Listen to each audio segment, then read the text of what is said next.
ಬಂಧುಗಳೇ ನಮಸ್ತೆ. ನೀವಿಲ್ಲಿ ನೋಡ್ತಾ ಇರತಕ್ಕಂಥ ಈ ವಿಡಿಯೋ ಶ್ರೀ ಆರೇಕಲ್ಲಮ್ಮ ದೇವಿಯ ಮೂರ್ತಿಗಾಗಿ ಮರವನ್ನು ತರಲಾಗುತ್ತಿರುವಂಥ ಒಂದು ದೃಶ್ಯ. ಶಿವಮೊಗ್ಗ ಜಿಲ್ಲೆ ಭದ್ರಾವತಿ ತಾಲೂಕು ಅರಕೆರೆ ಗ್ರಾಮದ ಗ್ರಾಮ ದೇವತೆ ಆಗಿರತಕ್ಕಂಥ ಶ್ರೀ ಆರೇಕಲ್ಲಮ್ಮನ ಮಾರಿ ಹಬ್ಬದ ಪ್ರಯುಕ್ತ ಈ ಮರವನ್ನು ತರಲಾಗುತ್ತಿದೆ. ಅರೆಮಲೆನಾಡು ಕಾಡುಗಳಲ್ಲಿ ಸಿಗುವಂತಹ ದೊಡ್ಡ ಸೆಪ್ಪೆ ಎಂಬ ಒಂದು ವಿಶಿಷ್ಟ ಪ್ರಭೇದದ ಮರವನ್ನು ಹುಡುಕಿ ನಂತರ ದೇವರ ಮೂರ್ತಿಗೆ ಸೂಕ್ತವಾದದನ್ನು ಪರಿಶೀಲಿಸಿ ದೇವರ ಅಪ್ಪಣೆಯ ಮೇರೆಗೆ ಆ ಮರವನ್ನು ವಿಧಿಬದ್ಧವಾಗಿ ಕಡಿದು ದೇವಿಯ ಒಂದು ತಾತ್ಕಾಲಿಕ ರೂಪವನ್ನು ನೀಡಿ ಶಾಸ್ತ್ರಬದ್ಧವಾಗಿ ಪೂಜೆಯನ್ನು ಸಲ್ಲಿಸಲಾಗುತ್ತದೆ.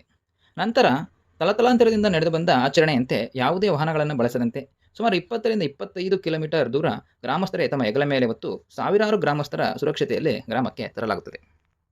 ಇತ್ತ ಗ್ರಾಮದ ಗಡಿಗೆ ಮರವು ಬರುತ್ತಿದ್ದಂತೆ ಗ್ರಾಮದಲ್ಲಿ ಹರ್ಷೋದ್ಗಾರ. ಊರಿನವರೆಲ್ಲ ಒಂದೆಡೆ ಸೇರಿ ಅಮ್ಮನ ಮರವನ್ನು ವಿಧಿಬದ್ಧವಾಗಿ ಪೂಜೆ ಪುನಸ್ಕಾರಗಳನ್ನು ಸಲ್ಲಿಸಿ ಊರಿನೊಳಗೆ ಬರಮಾಡಿಕೊಂಡು ಊರಿನ ಆಚಾರ್ಯರ ಮನೆಯಲ್ಲಿ ಇಡಲಾಗುತ್ತದೆ.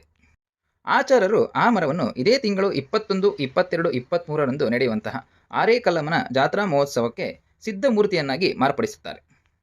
ಸುಮಾರು ಲಕ್ಷಾಂತರ ಭಕ್ತರು ಪಾಲ್ಗೊಳ್ಳುವಂತಹ ಈ ಏಳೂರಿನ ಅವ್ವ ಶ್ರೀ ಆರೇಕಲ್ಲವ್ವನ ಜಾತ್ರಾ ಮಹೋತ್ಸವದಲ್ಲಿ ಪಾಲ್ಗೊಳ್ಳಿ ದೇವರ ಆಶೀರ್ವಾದಕ್ಕೆ ಭಾಗಿಯಾಗಿ ಎನ್ನುವುದೇ ನನ್ನ ಆಶಯ. ಧನ್ಯವಾದಗಳು.